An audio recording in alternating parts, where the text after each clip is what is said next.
Hey students, welcome and thank you for tuning in to this video of biomechanics with me, Dr. ALZUBE. I am continuing a series of videos about the biomechanics of human bone growth and development. This is the second video.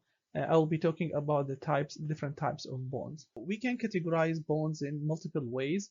One of the ways that we can look at bone is by their location in the body.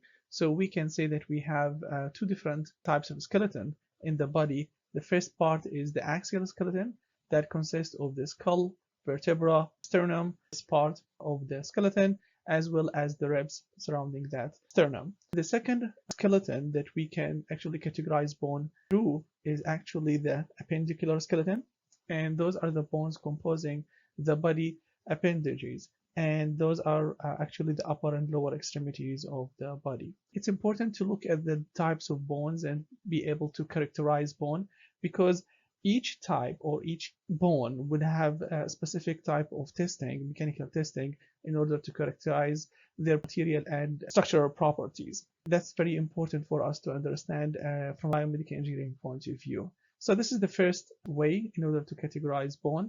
We can categorize bone in a different way based on their shape. We can say that we have something called short bones. For example, the carpial bones of the wrist are cube-shaped bones and are example of short bones, and you can find these short bones in multiple locations. See the green.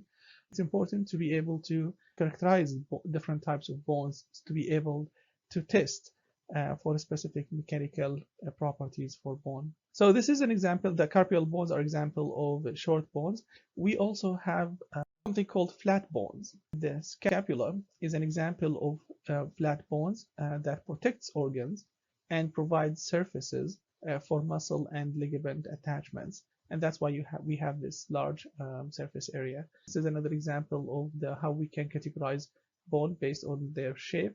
Another example of bone is something we call irregular bones. One of those examples is the vertebra, and they have different shapes to fulfill special functions in the human body. For example, withstanding loads, as well as allowing for areas for the nerves to come out from the spinal cord. So it's important to be able to categorize bone based on different criteria to be able to test bone mechanically and to do multiple experiments with it.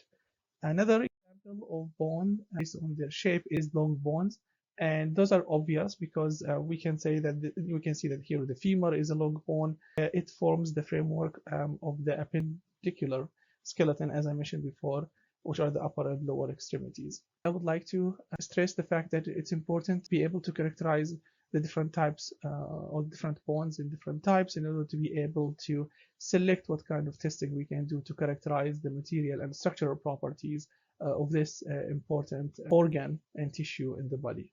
Thank you for watching. Until the next video. Bye.